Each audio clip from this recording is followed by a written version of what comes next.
The festive season is upon us once again, and that means it's time for FIFA Football Mundial's annual pilgrimage to Japan to discover who'll become the world's club champions. Last year, the FIFA Club World Championship, first held in 2000, replaced the Toyota Cup and became a tournament featuring the champion clubs of FIFA's 6 confederations. Now called the FIFA Club World Cup, this year Egypt's Al Ahly represented Africa, New Zealand's Auckland City, Oceania, Spain's Barcelona, Europe, Mexico's Club America, CONCACAF, South Korea's Jeonbuk, Asia, and Brazil's Internacional, South America. Not surprisingly, the main focus of attention was dedicated to Spanish and European champions Barcelona.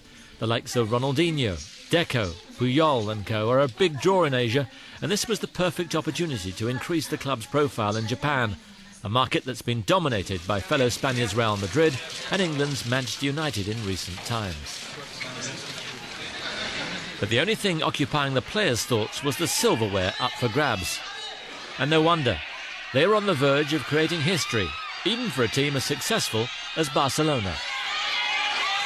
It's been said quite a few times that it's sort of the only trophy that they're missing in their cabinet. So I think it's a great occasion and a great trophy to win, and to be part of a team that does that in the first time in Barcelona history would be amazing. The frenzy surrounding the Blaugrana was in stark contrast to the interest created by New Zealand's Auckland City. The club was formed only 2 years ago as part of the country's revamped domestic league. The players are amateurs and combine their jobs with football. Their preparations for the competition weren't helped by the sacking of coach Roger Wilkinson. Alan Jones replaced him just 11 days before their first game. Jones had only left the team after the Oceania qualifiers in May to take charge of his country's senior women's team. It came as no surprise then that the Minnows finished bottom of the pile. After losing their quarter-final to Egypt's Al Ahly 2-0, they went down 3-0 to South Korea's Jeonbuk Motors in the playoff for 5th-6th place. The Kiwis failed to score in Japan, but mixing it with the likes of Barcelona was an unforgettable experience. To see the sort of the mentality of players, their attitude and things like that, it's something for our guys to have a look at. I mean, we're part-timers, we're playing for enjoyment. We have a bit of laughter. These guys are a little bit serious. They put the work in. It's basically their job. For us, is for most of us, it'll probably be a one-off thing. Being part of it and trying to get the most of it in terms of enjoyment. The members of Japan's official Barcelona fan club turned out to see their heroes in the flesh and training. It said they numbered more than the attendance Auckland usually attract for their home fixtures in New Zealand.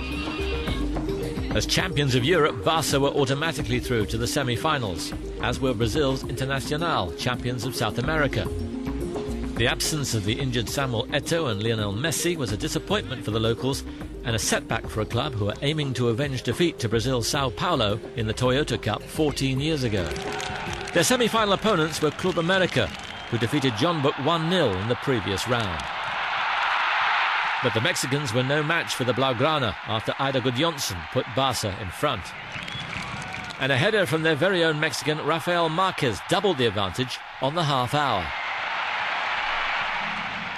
The two sides had played a friendly in the States in August, which ended in a 4-4 draw. How different this was to be.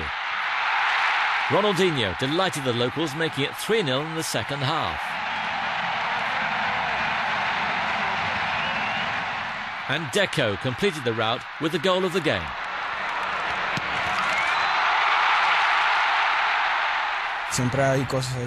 There's always room for improvement. When you have a winning mentality, you're never satisfied. That's how the rest of the lads feel too. And we have to get sharper in certain areas and try to give our best and not take it easy, like we did tonight. Their opponents in the final were Brazil's Internacional. The Colorado won the Copa Libertadores for the first time in August, but no sooner had the celebrations died down in Porto Alegre than a handful of first-choice players departed for Europe. They included Rafael Sobis and Tinga, both scorers in the final, against the holders and reigning FIFA Club World Champions, Sao Paulo. Their semi-final against Al Ahly of Egypt was a closer affair. Their latest sensation, 17-year-old Alexandre Pato, put Inter one up. The Egyptians equalised, but Luis Adriano gave the Brazilians a 2-1 win. And their coach, Abel Braga, wasn't overawed by the big-name opponents waiting for them in the final. We didn't face as much quality as they did on their way to the Champions League title. But they didn't encounter as many difficulties as we did on our way to lifting the Copa Libertadores. Inferior stadia and pitches, journeys of up to 20 hours, twice a month here and there, whereas they only had trips of 2 hours maximum. Like last year, Yokohama's International Stadium was the venue for the final. Inter were hoping to make it a Brazilian hat-trick of wins in this competition after Corinthians triumphed in 2000 and Sao Paulo last year. Frank Rijkaard was hoping his team would be the first European winners, and it was the Spaniards who took the game to the South Americans, Deco stinging the palms of Inter goalkeeper Clemer before Ronaldinho hit the side netting following up.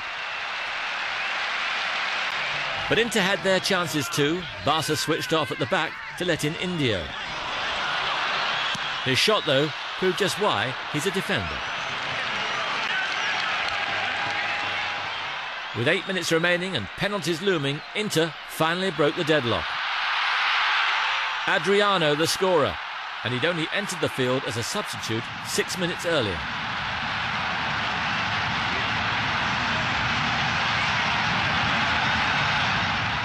Barca desperately went in search of the equaliser, firstly through Deco, the player of the tournament. The competition's oldest player, 38-year-old Clemer, saved spectacularly. Then Ronaldinho, prepared to take a free kick. Agonisingly close.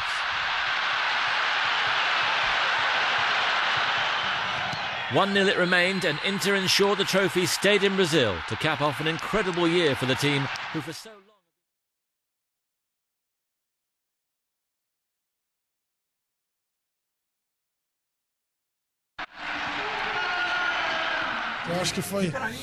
I think it's an historic achievement to beat a team as strong as Barcelona. We're very happy and we're going to enjoy the success. Another mass exodus of players from Inter to Europe is likely to follow. But for now, they're basking in the glory. Officially, they're the best club in the world.